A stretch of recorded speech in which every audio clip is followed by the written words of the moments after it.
దేవుని పరిశుద్ధ నామానికి మహిమ కలుగును గాక.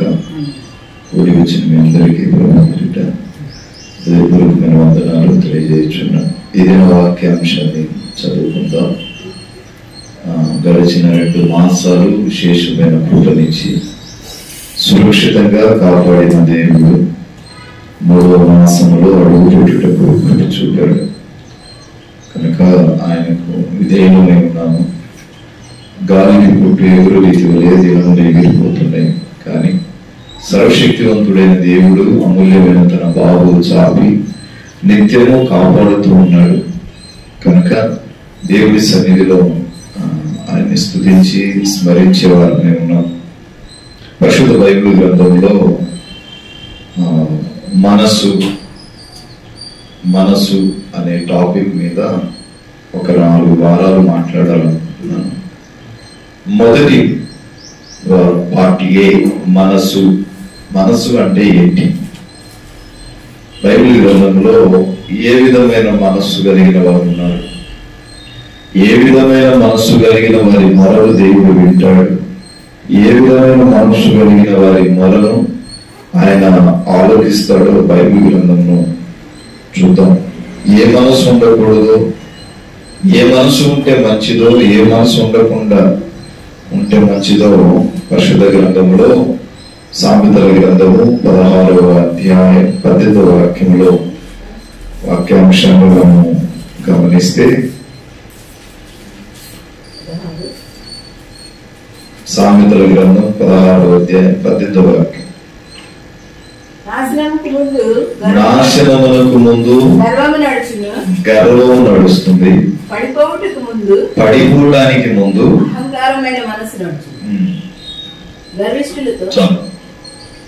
నాశనములకు ముందు గర్వం నడుస్తుంది.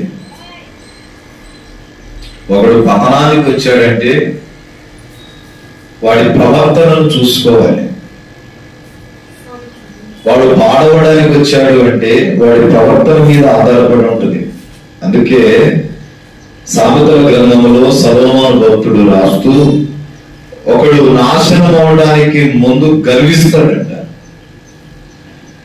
ఇది ఆ మామూలు గర్వం కాదు, మామూలుగా గర్వించడు. చాలా మంది చాలాసార్లు నేనే గొప్ప అనే క్రమంలో గర్విస్తూ ఉంటారు. కొందరు బలాన్ని చూసి, కొందరు ఆస్తిని చూసి, కొందరు అండబలాన్ని చూసి, బంధువులను చూసి, కొందరు తెలివిని చూసి, మరి కొందరు అందాన్ని చూసి కూడా గర్వించేవారు లేకపోలేదు.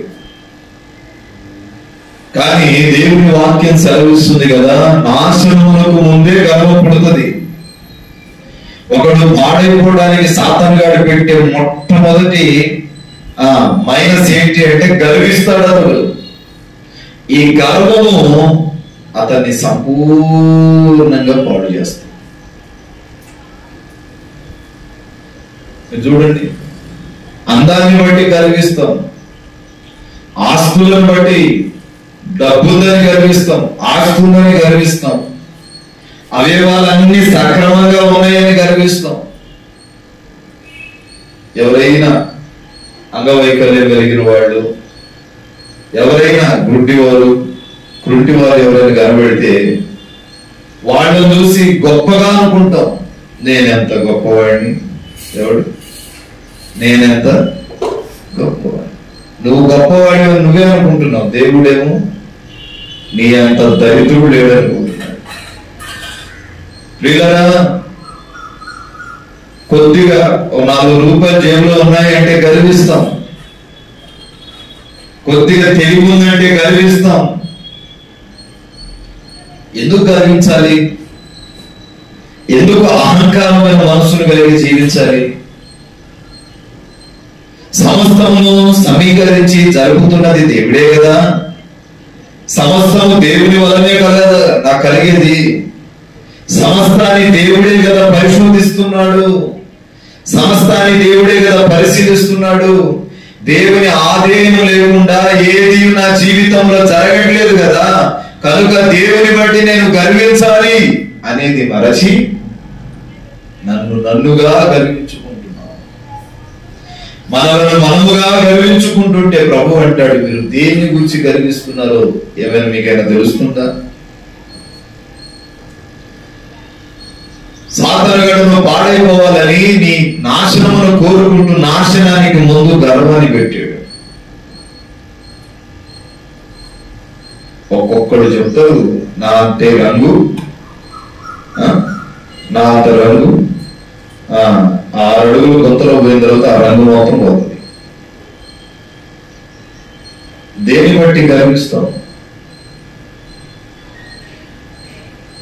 నాకు తెలిసిన కొన్ని కుటుంబాలను రుద్దిందే రుద్దుతారు. దేని రోజుకి 3 సార్లు స్నానం చేస్తారు. చర్చికి మాత్రం లేవుగా వస్తాం. వాక్యం సెలవిస్తుంది, పేతురు అంటాడు కదా, మీ దేహము దేవుని ఆలయం అని మరుతురా అంటాడు. దేవుని ఆలయం. ఇప్పుడు దేవుడు పెట్టిన ఒక సృష్టి ఉంది, దేవుడు నేను సృజించిన ఒక సృష్టి ఉంది. ఈ అందమునకు ముందు ఇప్పుడు మనం వేసుకునే మేకప్ కి దేవుడు వేసే మేకప్ కి డిఫరెన్స్, ఒరిజినల్ కి డూప్లికేట్ కి తేడా కనబడుతుంది. కానీ మనం దేన్ని కోరుకుంటాం? డూప్లికేటే కావాలి. ఎందుకమ్మా ఇట్లా చేస్తారంటే, మీ తెలియదు అన్నా అంటారు. మా తెలియకుండానే సాగుకు వచ్చామా, మా తెలియకుండానే మిమ్మల్ని కాదున్నా. అదే అంటున్నాడు, చదవండి మళ్ళీ. నాశనమునకు ముందు గర్వం పుడుతుంది, పడిపోవడానికి ముందే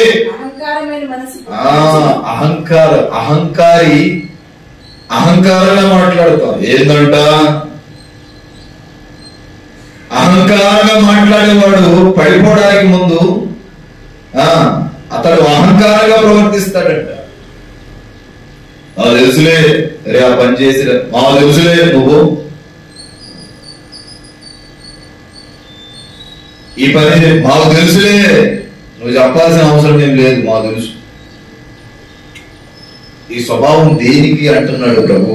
అహంకారమైన మనస్సు నీవు పాతాళానికి పడిపోయేటట్టు చేస్తుంది. మీరు చూడండి, యోగు గారు అంటారు, నేను నేల మట్టుకు నరికివేయబడ్డా. ఒక మొద్దు నేల మట్టుకు నరికివేయబడింది, ఆ మొద్దు చీకిపోయింది, దాని క్రింద కొద్దిగా నీళ్లుంది, ఆ నీళ్లలో నుండి నీటి ఓటలో నుండి ఒక వాసన వస్తుంది. ఆ వాసన వంటి విశ్వాసంలో కూర్చున్నా. ఒకప్పుడు నేను గుడ్డివాడికి కళ్ళుగా ఉన్నా, కుంటివాడికి కాళ్ళుగా ఉన్నా, నోరు లేని వాడికి మాటగా ఉన్నా, వినలేని వాడికి చెవిగా ధైర్యంగా ఉన్నా, కాయలు కాసాయి, పూతలు పూసాయి, ఆకులు పచ్చగా ఉన్నా, కొమ్మలన్నీ విస్తారంగా వెదజల్లాయి. ఈరోజు కాయలని నా 10 మంది పిల్లలు చనిపోయారు. పూతలాంటి నా భార్య నన్ను విడిచి వెళ్ళిపోయింది. ఆకుల్లాంటి నా ఆస్తులన్నీ రాలిపోయాయి. కొమ్మల్లాంటి నా బంధువర్గం అంతా పోయింది. ఈరోజు నేను నేల మట్టు కత్తిరించబడుతున్నా, నేల మట్టు కొట్టివేయబడుతున్నా. ఒకప్పుడు ఎంతో ఎంతో దివ్యకరంగా బ్రతికిన వాడిని ఈరోజు నా కుమారులు, నా కూతుళ్ళు నన్ను విడిచి వెళ్ళిపోయారు. ఈరోజు నేను ఒంటరిగా మిగిలిపోయాను. ఈ ఒంటరితనంలో కూడా నాకు మిగిలింది ఒకటి ఉంది. ఏంటది? ఒక గాజు పెంకు. ఈ ఒంటరితనంలో కూడా నాతో ఉన్నది ఒక గాజు పెంకు అని ఆ గాజు పెంకు తీసుకొని గీకుంటూ ఉన్నాడు ఆయన. అయినా ఆయన విశ్వాసం విడిచిపెట్టలేదు, సాతానుగాడికి అమ్ముడుపోలేదు. ఆయన అంటాడు, నేను నేల మట్టుకు కత్తిరించబడ్డా. ఎంత మంచి మనసు! నేల మట్టుకు నరికి వేయబడ్డాను, అయినను దేవుడు నా ప్రార్థన వినకపోతాడా? నాకు మరలా రోజులు రాకపోతాయా? దేవుడు నా మొరను ఆలకించకపోతాడా? నేను మరలా తిరిగి పునర్జీవాన్ని పొందకపోతానా? ఓ చిన్న నీటి వాసన లాంటి, ఓట కూడా కాదు, వాసన లాంటి విశ్వాసం ఉంటుంది. నా స్థితిని దేవుడు లేపకపోతాడా? నా జీవితాన్ని దేవుడు కట్టకపోతాడా? నా బ్రతుకుల దేవుడు సరిచేయకపోతాడా? మరలా నా దేవుడు నా మీద జారి పడకపోతాడా? మరలా నా దేవునికి నేను నచ్చకపోతానా? నా దేవుడు మరలా నన్ను పిలవకపోతాడా? నన్ను ముద్దాడకపోతాడా అనే చిన్న ఆశ ఉందండి యోగు గారిలో. ఆ చిన్న ఆశ యోగు గారిని రెండో ఆత్మను పొందినట్లు కూర్చు. సాతానుగాడికి అమ్ముడు పోలేదు, సాతానుగాడికి మనసునిచ్చేయలేదు. సరే, దేవుడు ఏమేమి చేయట్లేదు, సాతానా ఇదిగో నీకు సాష్టాంగ పడుతున్నానని కూడా వంగలేదు. యోగు గారి జీవితంలో ఒక నిశ్చయితకు వచ్చాడు. నా దేవుడు నన్ను కరుణించకపోతాడా? నా దేవుడు నా ప్రార్థన వినకపోతాడా? అందరూ విడిచి వెళ్ళిపోయినా ఇదిగో మొద్దు కొట్టి వేయబడిన ఆ యొక్క నీటి ఊటలో కొద్దిగా వాసనైన ఉంది. వర్షాకాలంలో ఏదైనా చెట్టు మొద్దు నరికి వేయబడిన తర్వాత అది తడిసి తడిసి తడిసి వాసనిస్తూ ఉంటుంది చూడండి. ఆ కొద్దిగా వాసనైనా ఉన్నది నాలో, ఆ కొంచెం విశ్వాసమైన ఉంది. దేవుడు నాకు మరలా నాలో చిగురు పుట్టించకపోతాడా? చిగురు పుట్టకపోతుందా? ఇంకా ఆ ముద్ద అనుకుంటది, నేను మళ్ళా చిగురింపబడకపోతానా? చిగురిస్తా. నీ జీవితాల్లో కష్టాలు వచ్చాయని, బాధలు వచ్చాయని, సమస్యలు వచ్చాయని, ఇబ్బందులు వచ్చాయని, అవమానాలు వచ్చేసాయని, ఇక శోధన సుడిగుండాల్లో ప్రయాణం చేస్తున్నానని, ఇక దేవుడు లేడు, ఇక నా వల్ల కాదు, దేవుడు నాకు ఏ మేలు చేయడు అని అనుకుంటున్నావేమో. ఈ ఉదయకాలం నా ప్రభు సెలవిస్తున్నాడు, నీకు ఆ విశ్వాసం కాదు. నా దేవుడు నా ప్రార్థన వినకపోతాడా? నాకు జవాబునివ్వకపోతాడా? ఆయన స్వరాన్ని వినకపోతాడా? నా దేవుడు ఖచ్చితంగా నా నిరీక్షను నా దేవుడు నెరవేరుస్తాడని వాసన లాంటి విశ్వాసాన్ని ఉంటే యోగు లాంటి రెండింతల అభిషేకాన్ని పొందగలుగుతాం. హల్లెలూయా. చూడండి, సంసోను దెలీలా చేత మోసపరచబడ్డాడు. చాలా వరకు సంసోను ఒక పాపి, ఒక వ్యభిచారికుడు అని చెప్తారు చాలా మంది. సంసోను వ్యభిచారికుడు కాదు, కానీ సంసోను సొంత భార్య అంటే ఎక్కువగా నమ్మాడు దెలీలాను. తల్లిదండ్రులు వద్దు, ఆ అమ్మాయి మనకు సరి అయినది కాదు అని అన్నా, లేదు అని ప్రేమించాడు. ప్రేమించి ఆమెను భార్యను చేసుకుందాం అనుకున్నాడు, కానీ ఆమెతో వ్యభిచారం చేయాలని ఏనాడు అనుకోలేదు. కానీ ఆమె ఏం చేసింది? మోసం చేసింది. ఇప్పుడు తప్పెవరిది? ఎవరిది? సంసోను. అందుకే మీరందరూ ఒకే తాటి అని దేవుని వాక్యం సెలవిస్తుంది. నిజాన్ని త్వరగా ఎవరితో పంచుకోవద్దని. సీక్రెట్. సంసోను సీక్రెట్ ఏంటో తెలుసా? అభిషేకం ఎక్కడ ఉంటది అంటే సంసోను నా తల వెంట్రుకల్లో ఉంటదని చెప్పాడు. నిజాన్ని నిర్భయంగా, భార్య కదా, ఇంకా ఇంకా ఇంకా ఇంకా ఇంకా ఆమె ఇంకా నా సర్వం లోకం అనుకుంది చెప్పేశాడు. అందుకే దేవుడు కూడా అంటే తొందరపడి ఆడవాలి అన్ని విషయాలు కదా, కొన్ని విషయాలు మీరు చూడండి. అక్కడ నిజాన్ని చెప్పేశాడు. ఆమె ఏం చేసింది? వేరే వాళ్ళ దగ్గర డబ్బు తీసుకొని అమ్ముడు పోయింది. పాప బుద్ధి ఆడిపోతుంది. అమ్ముడు పోయి శత్రువు దగ్గర, సంసోనుకు శత్రువులు ఉంటారు, ఆ శత్రువు దగ్గర శత్రువుని పట్టించడానికి ఈమె పన్నాగం వేసింది. నమ్మించింది, నమ్మించి నమ్మించి నమ్మించి తొడ మీద పడుకోబెట్టింది.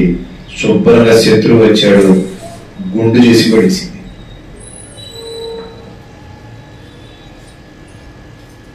శత్రువు వచ్చి కోస్తలు వేస్తూ కేకలు వేస్తూ లేపుతూ ఉంటే సంసోను లేసేసరికి సంసోను వెంట్రుకలన్నీ నేల పెరిగాయి. మోసపోయానని తెలుసుకొని ఎంతో మందిని హతమార్చాడు, 1000 మందిని హతమార్చాడు. పచ్చి గాడిద ఒక దవడ తీసుకుని ఆ బలం ఇప్పుడు శత్రువులు వచ్చి విర్రవీగుతూ ఉంటే వాళ్ళతో యుద్ధం చేయలేకపోయి వాళ్ళకు సరెండర్ అయిపోయాడు. బలహీనతలు ఎవరితో చెప్పకూడదు అంటాడు. సరెండర్ అయిపోయి వాళ్ళు 2 స్తంభాల మధ్య కట్టి వేస్తే ఆ 2 స్తంభాల మధ్య వేలాడుతూ వేలాడుతూ వేలాడుతూ సంసోను అనుకో వేలాడుతూ ఏడుస్తున్నాడు. కుమిలిపోయి ఏడుస్తున్నాడు. ఆ 2 స్తంభాల మధ్య వేలాడుతూ సంసోను పలికిన మాటలు, నా దేవుడు నాకు మరలా బలము ఇవ్వకపోతాడా? నేను మరలా తిరిగి నిలబడలేకపోతానా? నా దేవుడు నా వైపు చూడకపోతాడా? దేవుడు కరుణించకపోతానా? లేదా తిరిగి నేను బలాభివృద్ధి పొందకపోతానా అని కుమిలి కుమిలి కుమిలి కుమిలి ఏడుస్తున్నాడు. పిల్లరా, దేవుని కనుదృష్టి సంసోను మీదకి వచ్చింది. అతడు వ్యభిచారి అయితే రెండోసారి దేవుని ఆత్మ అతని మీదకు రాదు. ఆ వాక్యం తప్పది. అతడు వ్యభిచారి అయితే రెండోసారి దేవుని ఆత్మ అతని మీదకి రాదు. చూడండి, రెండోసారి దేవుని ఆత్మ వచ్చినప్పుడు 2 స్తంభాలు నేలకు ఒరిగిపోయి సంసోను కట్లు తెగిపోయి 2 బలం పొందాడు. 2 సేవ చేశాడు. 2 బలాత్తుడుగా దేవుని కొరకు నిలబడిన గొప్ప భక్తుడు సంసోను. మన జీవితాల్లో చాలాసార్లు కుమిలిపోతాం. ఈ కుడి భుజాలు అనుకున్న భర్తతోనూ, కుడి భుజం అనుకున్న బిడలతోనూ అలసిపోయి సొలసిపోయి నేల ఒరిగిపోతాం. ఆ క్షణాల్లో నీకు రావాలి, ఇకనైనా నా దేవుడు నా ప్రార్థన వినకపోతాడా? నాకు జవాబునివ్వకపోతాడా? ఖచ్చితంగా దేవుడు నా మొర వింటాడు అనే ఆలోచన నీకుంటే ఆ చిన్న విశ్వాసంలో నుండి గొప్ప అద్భుతాన్ని చూస్తావు. హల్లెలూయా. ఇక్కడ అంటాడు, నాశనములకు ముందే గర్వం పుడుతుంది, పడిపోవడానికి ముందు అహంకారమైన మనసు నడుచును. గర్విష్ఠులతో దోపుడు సొమ్ము పంచుకున్నట కంటే దీన మనసు కలిగి దీనులతో పొత్తు చేయటమే మేలు. దీన మనసు కలిగి ఉండాలి, దాతృత్వమైన మనసు కలిగి ఉండాలి, దయాగుణపు జీవితాన్ని కలిగి ఉండాలి. రెండవ చూడండి, రోమాపత్రిక 5వ అధ్యాయం 6వ వాక్యం. మంచి యేసయ్యా, నీలాంటి వారు నాకిలలో లేరయ్యా, ఏ విధముగా నీ రుణము తీర్చును, ఎలాడు నిన్ను నేను సేవింతును. మనం ఇంకా బలహీనులమై ఉండగా క్రీస్తు యుక్త కాలమున భక్తిహీనుల కొరకు చనిపోయింది. నీతిమంతుని కొరకు సహితము ఒకడు చనిపోవుట అరుదు. మంచి వాని కొరకు ఎవడైనా ఒకవేళ చనిపోవ తెగింపవచ్చును. అయితే దేవుడు మన ఎడల తన ప్రేమను వెల్లడిపరచుచున్నాడు. మంచి వాడి కొరకు ఎవడైనా చనిపోతాడు, కానీ పాపాత్ములైన మన కొరకు చనిపోయినాడు యేసుక్రీస్తు ప్రభువు. అయితే దేవుడు మన ఎడల తన ప్రేమను వెల్లడిపరచుచు ఎట్లనగా మనం ఇంకనూ పాపులమై ఉండగానే క్రీస్తు మన కొరకు చనిపోయాడు. కాబట్టి ఆత్మానుసారమైన మనస్సు. ఇది కాదు వివేచించుకునే మనస్సు, అనుభవంతో కూడినది కాదు. దేవుని ప్రత్యక్షత కలిగిన మనసు కావాలి. దేవుని ఆత్మను పొందుకునే మనసు కావాలి. దేవుని యొక్క వాక్యపు నీడల్లో బ్రతికే మనసు కావాలి. దేవునికి లోబడిపోయి సరెండర్ అయిపోయే మనసు కావాలి. అహంకారమైన మనసుని విడిచి ఆత్మానుసారమైన మనసును పొందాలి. ఆత్మానుసారమైన మనసు పొందినప్పుడు అభిషేకపు వరాలు నీకు వశమవుతాయి.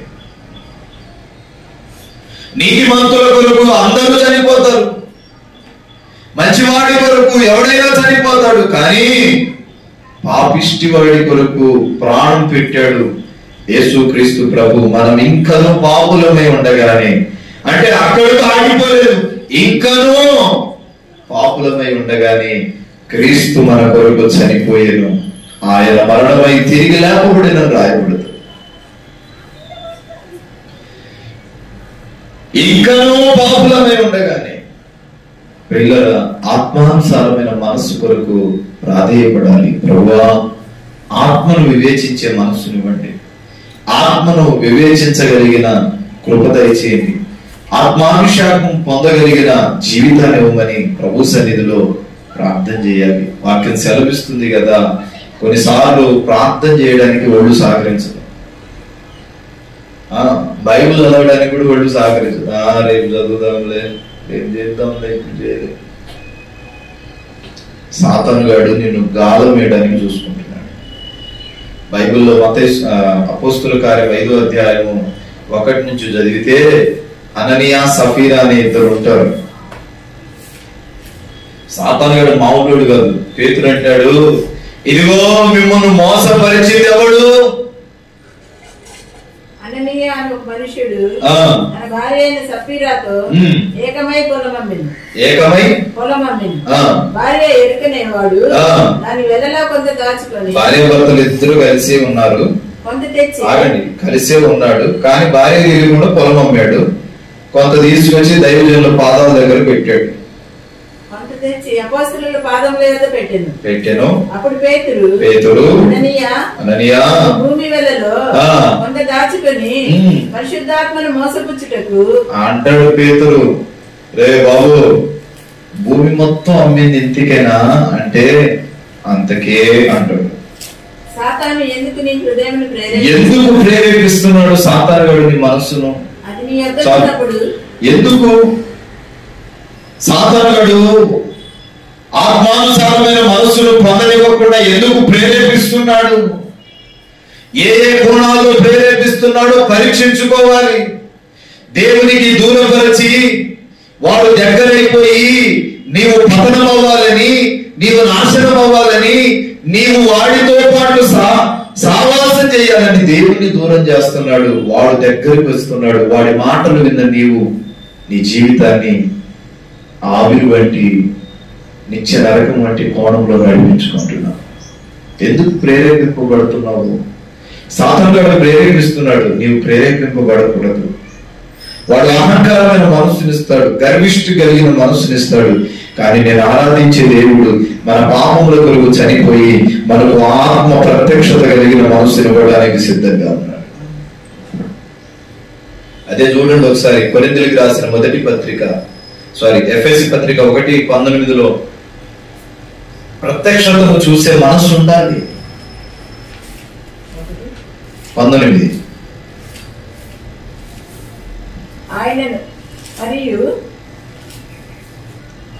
ఆయన మిమ్మల్ని పిలిచిన పిలుపు వలనైనా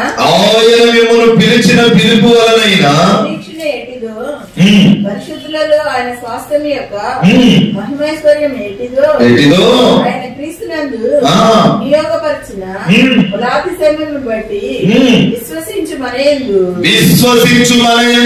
ఆయన చూపుచున్న శక్తి యొక్క అపరిమితమైన మహత్యం ఎట్టిదో మీరు తెలుసుకోవాలని, మీరే తెలుసుకోవాలని ఆయన మనసు ఎలాంటిదో, ఆయన మనసు ఎలాంటిదో మీరే టెస్ట్ చేసుకోండి. ప్రత్యక్షతలో గల మనస్సు ప్రత్యక్షపరచబడతాడు. ప్రత్యక్షతలను ఇస్తాడు. ఆయన మనస్సు ఎంతో ఎంతో ఎంతో జాలి కలిగినది, ఎంతో జాలి కలిగింది. మొదటి కొరింథీ 1:10 కూడా ఒక మాట అంటాడు, నా మనస్సు మీ మనస్సు వంటిది కాదు, అందరూ ఏక మనస్సు కలిగి ఆయన ఆరాధిద్దామంటాడు అపోస్తుడైన పౌలు. కొరింథీ 1:10 సహోదరులారా, మీరందరూ ఏకభావంతో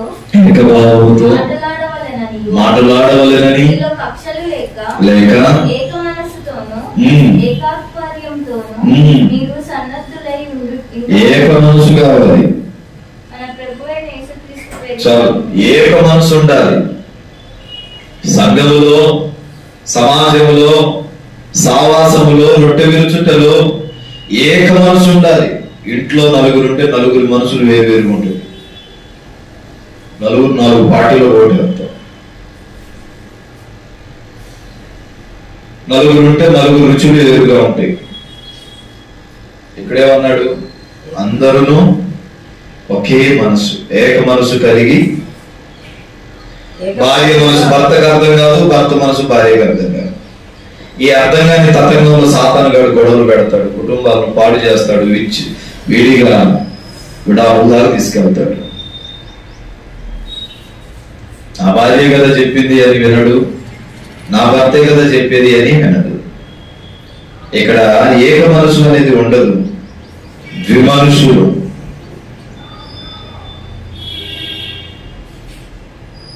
ఒకసారి ఆగి ఆలోచించాలి కదా, ఎందుకు ఎందుకు ఎందుకు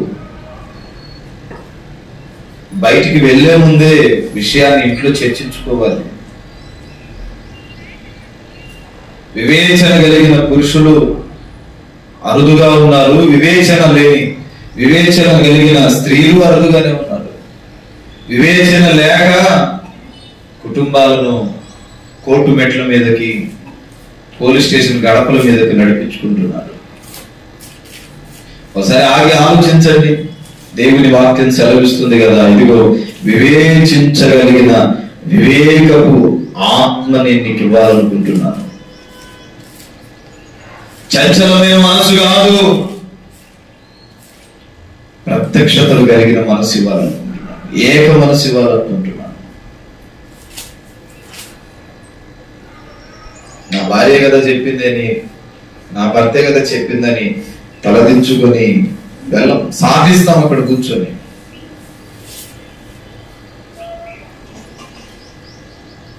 నువ్వు సాధించడానికి కూర్చొని ఉంటే నలుగురిలో నవ్వుల పాలైపోతావని వాక్యం సెలవిస్తుంది. లోబడిపోవాలి, దేవుని వైపు చూసి కుటుంబాన్ని ప్రత్యక్షతలు కలిగిన మనసు వైపు నడిపించుకోవాలి. 4 మాటలు చెప్పారు. ఒకటి, అహంకారమైన మనస్సు. ఇది నాశనానికి, గర్వానికి సాదృశ్యమైనది, నాశనం అయిపోతుంది. అది ఉండకూడదు. ఆత్మానుసారమైన మనస్సు మనకు ఉండాలి. ఏక మనసు ఉండకూడదు, ఏక మనసు ఉండాలి. ప్రత్యక్షత కలిగిన మనసు ఉండాలి, చర్చల మనసు ఉండకూడదు. 2 స్వభావాలు కలిగిన నావికుడు వలె ఉండకూడదు. ఒకే స్వభావం కలిగిన నావికుడు వలె నీ నావను ప్రారంభించాలి. ఆ నావలోనే యేసుక్రీస్తు ప్రభు కూర్చుంటాడు. చూడండి, దశలోనిక 2వ పత్రిక 2వ అధ్యాయం 2వ వచనం. ఆగిపోయిన నావను సాగనిమ్ము యేసయ్యా, అలలేమో ఎగిసెగిసి పడుచున్నను, నావను సాగనిమ్ము యేసయ్యా, నా నావను సాగనిమ్ము యేసయ్యా. దేవుడు నావను సాగించాలి. నువ్వు చంచల మనసు కలిగిన వాడివైతే దేవుడు సాగించడు. దశలోనిక 2వ పత్రిక 2వ అధ్యాయం 2వ వచనం.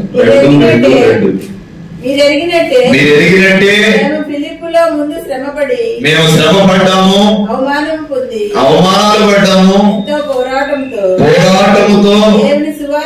దేవుని సువార్తను మీకు బోధించుటకై మన దేవుని యందు ధైర్యం తెచ్చుకుంటేమని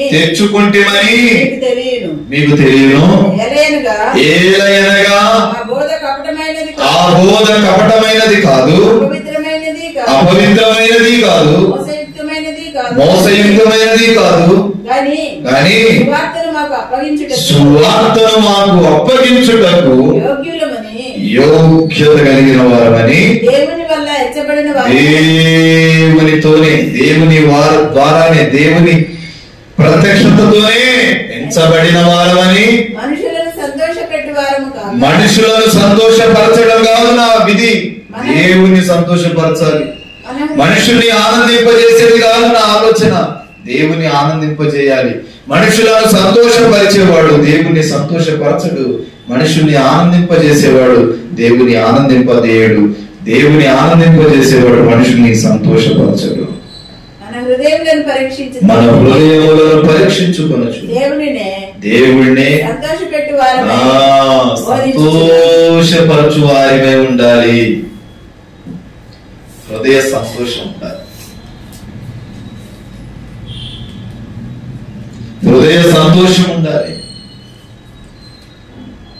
ఈరోజు అదే కరువు అయిపోయింది. కుటుంబాల్లో సంతోషాలు లేవు, కుటుంబ వ్యవస్థ శిథిలమైపోతుంది. ఎవరిని నమ్మాలో ఎవరిని నమ్మకూడదు,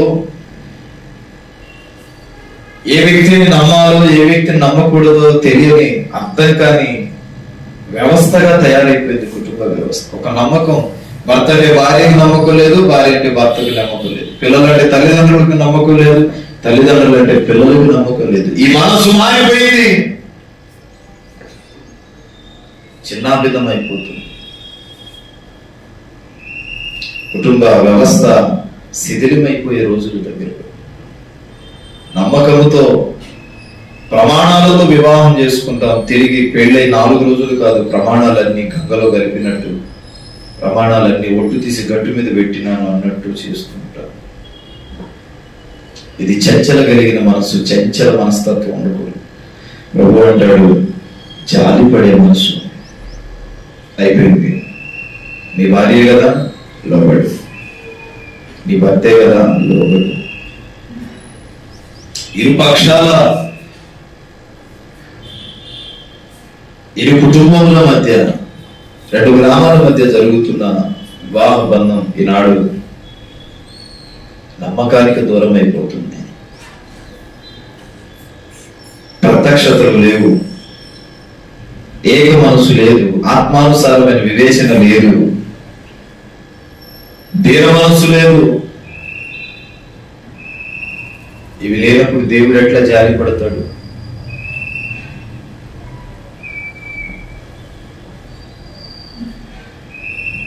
కొరింథీ 3:12 దూరంలో ఒక మాట ఉంటుంది. 1 కొరింథీ 3:12 ఎవడైనను ఈ పునాది మీద బంగారము వెండియు రాళ్ళు పొయ్యికాలు మొదలైన వాటితో కట్టబడిన ఎడల వారి పని కనబడును, వారి పని కనబడుతుంది. ఆ దినము దానిని తేటపరచును. చేసే పనిలో కొంచెం వివేచన ఉండాలి.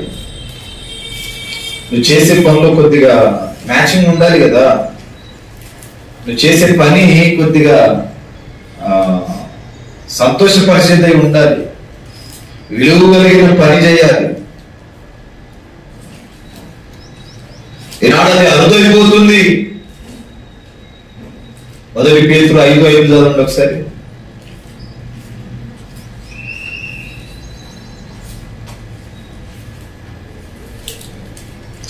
అతిరవీరో ఓ యేసువే నిందిన బిట్టు బాలరావీరో. 5:5 కొరింథీన్స్ 1 పేతురు 5:5. చిన్నలారా లోబడి ఉండుడి. ఎవరికంట? ఎవరికంట? పెద్దలకు లోబడి ఉండుడి. మీరందరూ ఎదుటి వాని ఎడల ఇప్పుడు ఈ మనసు కావాలి. ఏ మనసు? దీన మనసు, సాత్వికమైన మనసు. ఒకటి అహంకారమైన మనసు ఉండకూడదు, ఆత్మానుసారమైన మనసు ఉండాలి, ఏక మనసు ఉండాలి, ప్రత్యక్షత కలిగిన మనసు ఉండాలి, జాలి కలిగిన మనసు ఉండాలి, చంచలమైన మనసు ఉండకూడదు, వివేచన కలిగిన మనసు ఉండాలి. చివరిది అంటాడు దీన మనసు ధరించుకోండి. ఎట్లా ధరించాలంట? వస్త్రముగా ధరించుకోండి. కనుక ఈ మనస్సు నీలో ఉంటే నీ కుటుంబాన్ని దేవుడు పరిశుద్ధపరుస్తాడు.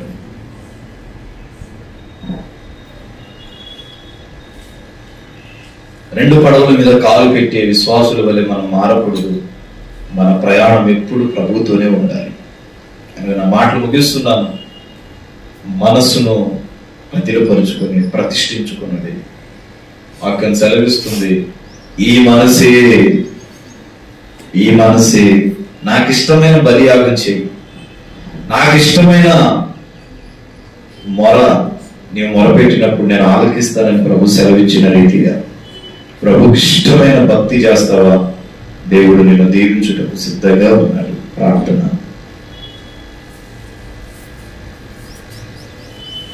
కన్నీటిలో వేళలోనే